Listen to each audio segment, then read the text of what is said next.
Hello friends, स्वागत है आपका पीएचडी के यूट्यूब चैनल में। और आज की इस वीडियो में हम स्टैंडर्ड 10th की एक्सरसाइज 1.2 का क्वेश्चन नंबर 4, 5, 6, 7 करेंगे। इस पार्ट में 4 क्वेश्चन बच गए थे। पहले वाले वीडियो में 4 क्वेश्चन बताए थे। इस वीडियो में जो बाकी के जो क्वेश्चन बच गए हैं उसे हम करेंगे। सबसे पहले हम क्वेश्चन नंबर 4 को हम सॉल्व करते हैं, देन आफ्टर हम आगे क्वेश्चन सॉल्व करेंगे। तो सबसे पहला काम है कि हमें क्वेश्चन 4 को क्या करना होगा, समझना होगा। सबसे पहले क्वेश्चन नंबर 4 में ये है कंडीशन गिवन दैट एचसीएफ, ये 2 नंबर दिए हुए हैं 306 and 657। इनका जो है ये एचसीएफ है, तो हमें ऐसा करना क्या है, एलसीएम फाइंड करना है।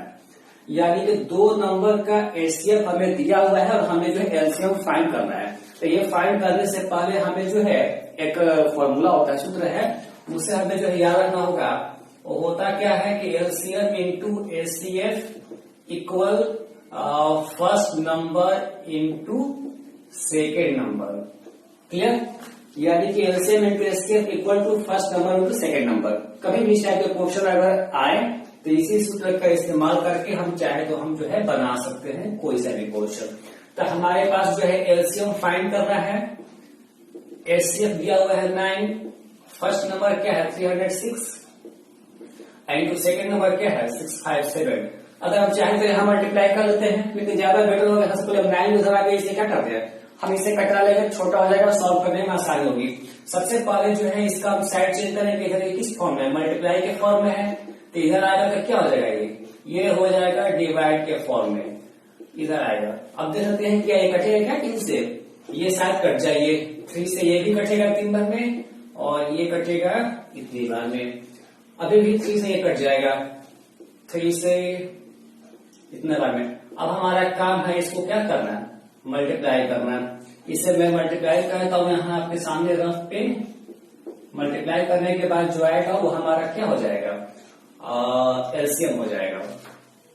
ये हो जाएगा 4 7 28, 2 हो जाएगा 428, 2 ऐड करके देखा जाएगा 22, 2 कैरी हो गया, और 4 6 24 एंड 2 क्या हो जाएगा 26, 8 कट, 3 7 21, 2 कैरी, 3 5 15, 2 17 का 7, 1 कैरी, 3 6 18 एंड 1 19। अब इसे हम ऐड कर देंगे। ये हो गया, ये हो गया 9 to 11 एंड 12 हो जाएगा, और ये हो जाएगा इतना। दैट मीन्स ये हमारा हो जाएगा आंसर। क्लियर? कभी भी इस टाइप के सवाल आए तो हमें बस इस सूत्र का ध्यान रखना है, बाकी सब बन जाएंगे। बहुत ही इजी क्वेश्चन है। इसके बाद हम करते हैं क्वेश्चन नंबर 5 में क्या कर रहे हैं। सबसे पहले हम जो इसे समझते हैं। देखिए होता क्या है कि किसी भी क्वेश्चन को समझना बहुत जरूरी है। कई बार ऐसा होता है कि क्वेश्चन बहुत इजी होता है, लेकिन हम उसे समझ नहीं पाते हैं ढंग से, हम कर भी नहीं पाते हैं। तो सबसे पहले हमारा प्रयास ये हो कि मैथ्स के जो भी हमारे सामने प्रॉब्लम हो, सवाल हो, उसे हम सबसे पहले क्या करें, समझ लें। कई बार ऐसा होता है कि एक बार पढ़ने के बाद नहीं आता समझ में, 2 बार पढ़ ले, 3 बार पढ़ ले, डेफिनेटली समझ में आएगा।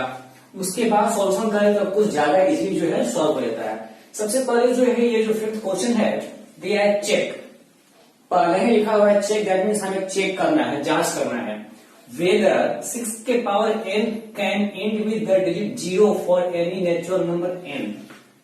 चेक क्या करना है कि क्या 6 के पावर अगर n है, n जगह पे कुछ भी हो सकता है, 1 2 3 4 5 6 7 8 नेचुरल नंबर है, इनफिनिट जाएगा।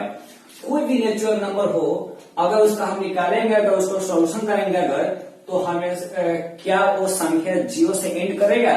0 से एंड करने का मतलब क्या, जैसे ये हो गया 750 या 800, क्या ऐसा सिचुएशन आ सकता है क्या कि इसका कुछ अगर पावर रखें तो उसका पावर को हम सॉल्व करें तो जो डिजिट आए उसके लास्ट में 0 आए, ऐसा हो सकता है, या हमें चेक करना है।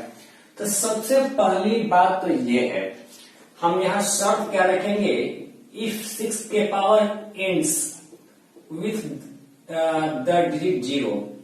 अगर 6 के पावर अगर हम n को अगर सॉल्व करेंगे, अगर लास्ट में 0 आता है, then it will be divisible.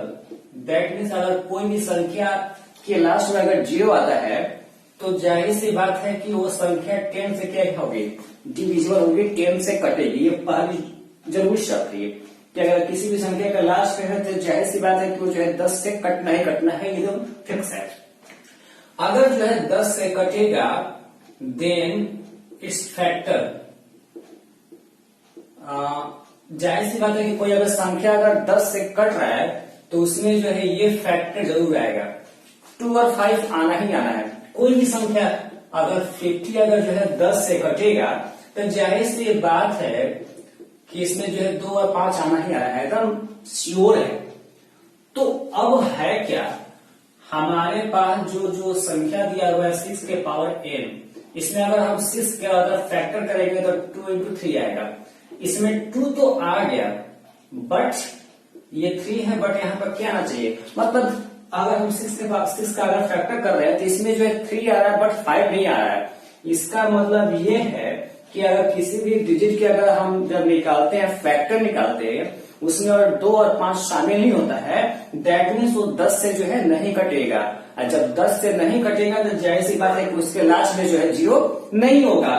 तो इसका मतलब ये है, लिखेंगे हम यहाँ पे here there be no 5 in factor, so 6 के power n can't end with the digit 0।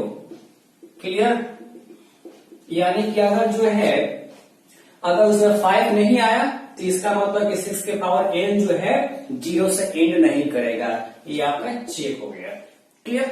इसके बाद हम आते हैं जो है नेक्स्ट क्वेश्चन। इसके बाद क्वेश्चन नंबर 6 में क्या करना है, सबसे पहले हम समझ लें।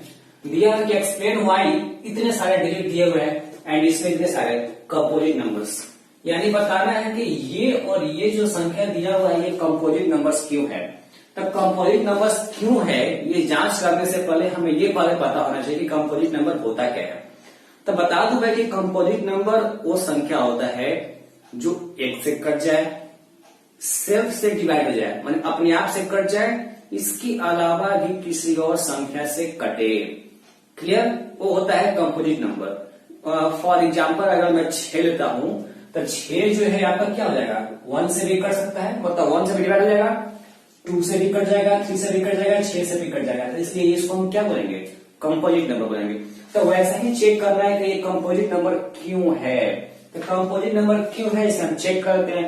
तो इसको चेक करने का देखिए तरीका ये है कि सबसे पहले जो है इसमें हम क्या देख रहे हैं, ये तीनों मल्टीप्लाई है, इसमें 30 को ऐड करना है। हम ऐसे भी कर सकते हैं कि इसको हम मल्टीप्लाई कर लें, 30 को हम ऐड कर लें, और उसके बाद जो एक संख्या बनेगा उसका हम फैक्टर निकाल लें। अगर फैक्टर में 1 उस सेल्फ डिजिट के अलावा भी कोई अगर संख्या आता है दैट मींस ये कंपोजिट नंबर है। ये तो एक प्रोसेस है। इसके अलावा हम कर क्या सकते हैं कि इसको हम थोड़ा सा इजी कर सकते हैं। 30 इसमें है, इसमें भी है, हम इसमें से क्या करते हैं, कॉमन निकाल देते हैं।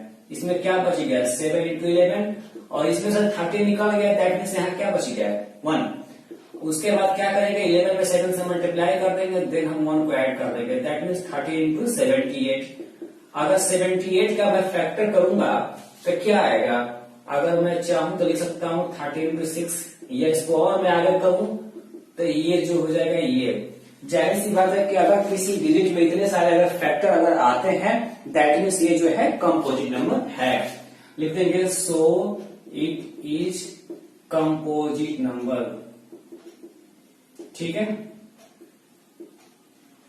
उसी तरीके से इसे मैं चेक कर लेता हूं, 7 into 6 into 5 into 4 into 3 into 2 into 1 plus 5। अगर मैं इसे मल्टीप्लाई करूं तो कुछ ज्यादा जो है लंबा होगा, इसे मैं थोड़ा सा कुछ इजी करने की कोशिश करता हूं। 5 यहां भी है, यहां भी है, ये निकाल लिया मैंने, क्या बच गया, 7 into 6 into 4 into 3 into 2 plus 1। अब इसे तो हमारा जान नहीं बचने वाला, इसे तो मल्टीप्लाई करना ही पड़ेगा।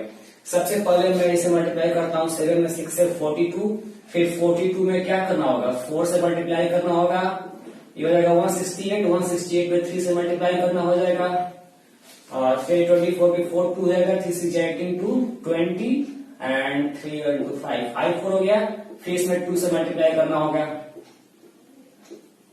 ये आया 1008 प्लस 1।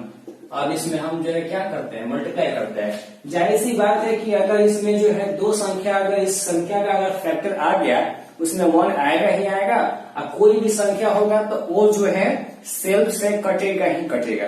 दैट मीन्स ये क्या है, कंपोजिट नंबर है। तो अब हम लिखेंगे in given numbers there be more than one factor and number itself. That means इस नंबर में एक से ज्यादा फैक्टर है और वो संख्या भी उसमें फैक्टर ग्रुप में आएगा. So given numbers are composite number. ये जो आपका जो वर्ड्स है, स्टेटमेंट है, ये दोनों का एक काम करेगा. आप इसे दोनों में लिख सकते हैं. इसे कंपोजिट नंबर्स. क्लियर. इस एक्सरसाइज का उसके बाद में लास्ट क्वेश्चन बच गया है. उसके बाद जो एक्सरसाइज ही खत्म हो जाएगा. तो भी मैं जो है बताया हूँ. क्वेश्चन नंबर 7 देखते हैं. इस एक्सरसाइज का ये लास्ट क्वेश्चन है. तो जरा इसे हम समझते हैं. ये क्वेश्चन ही बहुत लंबा है, हालांकि इसका सॉल्यूशन बहुत ही छोटा है. ये बस वर्ड्स में बहुत ही लंबे क्वेश्चन है. इसका सॉल्यूशन उतना ही छोटा होगा. सबसे पहले पढ़ते हैं आंसर में. There is a circular path. एक सर्कुलर पाथ है, एक जो है बीतक का रास्ता है. Sonia takes 18 minutes to drive 1 round of the field. Sonia क्या करती है कि इसको एक चक्कर लगाने में 18 मिनट लगती है. while Ravi takes 12 minutes for the same suppose they both start at the same point. कहने का मतलब ये है, प्रयास हम समझ लें कि जबकि रवि जो है इसी को चलने में जो है 12 मिनट्स लेता है. फिर दिया कि सपोज मान लें they both start at the same point. मानो जब सेम पॉइंट से स्टार्ट करते हैं और सेम टाइम में स्टार्ट करते हैं, एक ही टाइम पे स्टार्ट करते हैं और एक ही डायरेक्शन में स्टार्ट करते हैं, तो कितने समय के बाद एक दूसरे से मिल जाएंगे. तो चूंकि जो है एक ही टाइम पर, एक ही समय पर, एक ही डायरेक्शन में और एक ही जगह पर मिलना है, ऐसे कंडीशन के लिए हम करते क्या है कि हमें एलसीएम फाइंड करना होता है. ठीक है. तो हमारे पास जो है जो डिजिट है we have to find LCM. हमारे पास जो है नंबर क्या है 18 है एंड 12 है. मैं इसका एलसीएम फाइंड कर लेता हूं. ये 9 बार में और ये 6 बार में. 2 से तो 9 नहीं कटेगा, ये कटेगा. उसके बाद जो है 3 से 3 बार में, 1 बार में, उसके बाद जो 3 से 1 बार में. इसके बाद हमारा काम क्या होता है, एलसीएम जो है निकाल लेंगे, मल्टीप्लाई कर लेंगे. तो क्या आ जाएगा इसका 2 to 4, 3 12 एंड 36. आप खुद देख लीजिए कि जो है क्वेश्चन तो बहुत ही बड़ा था और इसका सोल्यूशन कितना छोटा है. तो इसलिए मैंने बोला कि किसी भी क्वेश्चन को ज्यादा बेहतर होगा हम सबसे पहले पढ़ के क्या कर समझ लें. कई बार ऐसा होता है कि हम एक बार में क्वेश्चन समझ में नहीं आता, उसे 2 बार 3 बार समझ लें. पहले उसके हम अर्थ को समझें, फिर अपना कॉन्सेप्ट क्लियर करें कि हमें करना क्या है. उसके बाद आगे बढ़े तो ज्यादा बेहतर जो है वो आसानी से सॉल्व हो जाता है. तो इस एक्सरसाइज का ये लास्ट क्वेश्चन, ये एक्सरसाइज फिनिश हो गया. तो आज के इस वीडियो में बस इतना ही. और हाँ, अगले एक्सरसाइज के लिए, अगले क्वेश्चन के लिए आप हमारा अगला वीडियो जरूर देखें, लाइक करें, शेयर करें, सब्सक्राइब करें. आज की इस वीडियो में इतना ही. तब तक के लिए